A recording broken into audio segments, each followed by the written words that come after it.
When I found out I was going to be a parent, I immediately felt a lot of anxiety and worry. So I went on to BetterHelp to try to look for a therapist to help me with that. My relationship with my family and with my boyfriend and with myself were suffering. I really needed help. I was ruminating a lot. Really getting those thoughts out to a therapist and getting feedback was just life-changing. Discover what BetterHelp Online Therapy can do for you. Visit BetterHelp.com today.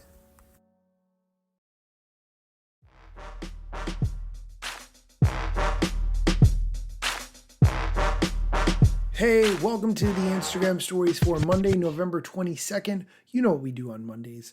I don't have to explain it every time. Let's get right into the Q&A. First question, where do you find inspiration for new ideas for Instagram? I would just say look at competing social media platforms, see what they're doing well, borrow those ideas and put your own spin on it. But here's his answer. All sorts of places. One thing that we try and always do is give a few designers space to go and explore ideas that are far out and maybe years out, so that we can continue to think about where we want to end up over the long run. And I think that ends up inspiring a lot of interesting work. It's a good answer. It's important to plan for the future. Next question. Will the new Meta brand change anything about Instagram? Here's the answer.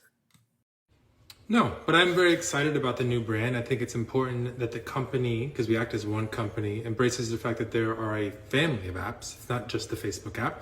And that we anchor the brand on a future that we're excited about.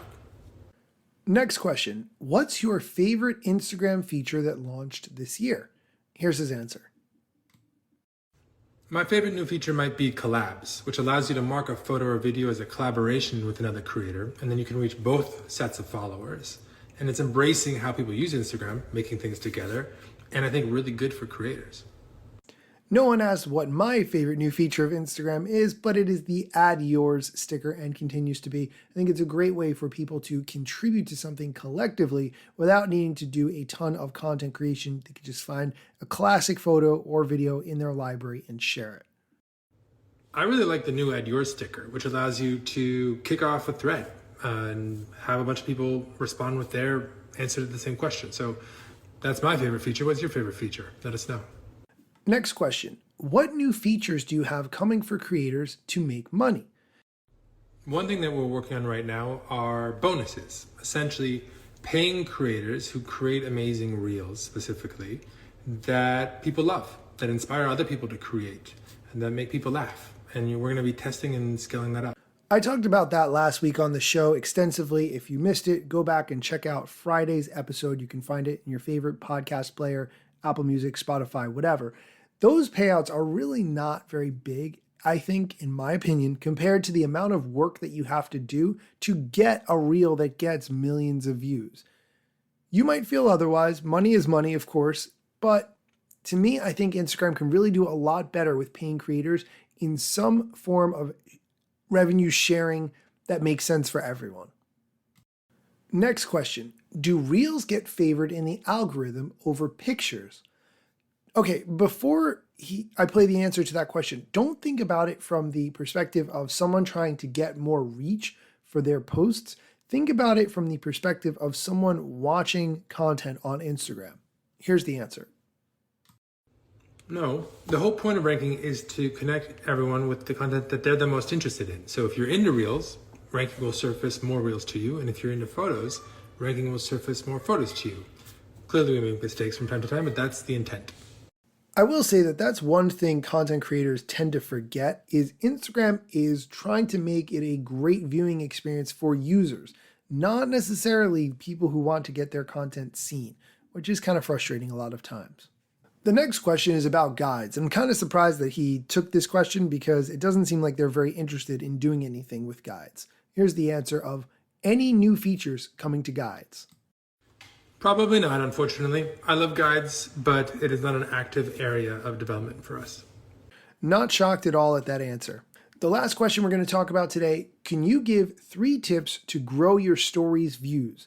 I'll give you my 3 tips first. Number 1, make original content. Don't just reshare something from feed to stories. Make it interesting and dynamic and exciting. Second, use the story stickers where people can contribute. For instance, they can vote in a poll, or they can select one of the answers in a quiz, or they can submit a question. using the question sticker. Use these stickers in order to get more engagement. And number 3, make more interesting stories. You're right, that was the same tip as number 1, but you should really be focused on making very exciting, interesting stories that people don't want to miss. Okay, here's his answer. Give people insight into something behind the scenes, lean into video, and use interactive stickers. Okay, so we agreed on some points there. That's fair. That's going to do it for today's show. Thank you so much for listening. Be sure to come back tomorrow for another episode of the Instagram Stories where I share news, tips, strategy, and everything you need to know about Instagram.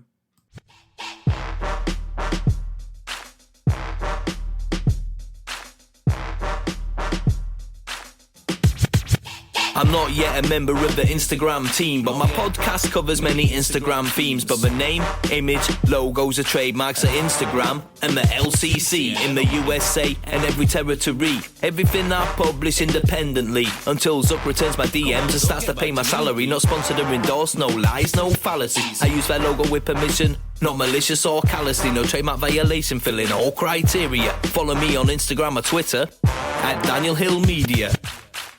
By the way, my wife and I just watched the new Bond movie tonight, and I'm going to tell you that it was not great. It was really long, and honestly, I felt that it could have been a very condensed 15-minute YouTube video that would have been phenomenal. If you don't agree, that's fine. I will tell you, if you liked it, I respect that, of course. If you haven't watched it yet, maybe wait for a very long plane ride where you really have nothing else to do. That might be a good time to watch this movie.